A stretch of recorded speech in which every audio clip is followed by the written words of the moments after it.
দুর্নীতি অনিয়মগুলো আমরা ভেঙে ফেলার চেষ্টা করি। ভাইরা আমার, জিলহজ মাস চলে গেল একটি বছর, আবার নতুন একটি বছর আমরা খুব তাড়াতাড়ি আমরা স্বাগত জানাবো।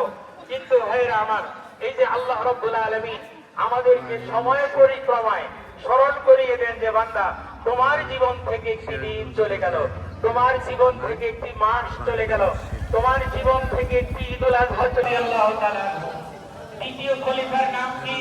ওমর ইবনে খাত্তাব। দ্বিতীয় খলিফার নাম কি? ওমর ইবনে খাত্তাব রাদিয়াল্লাহু আনহু। ওনার বিচারালয়ে একটি মামলা সেখানে নথিবদ্ধ করা হলো।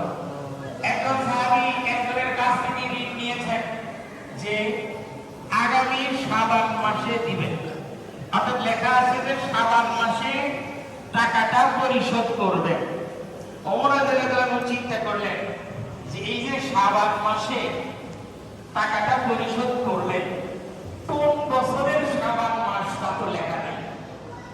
তখন উনি বড় বড় সাহাবায়ে কেরাম রাদিয়াল্লাহু তাআলা আনহুকে ডেকে পাঠালেন যে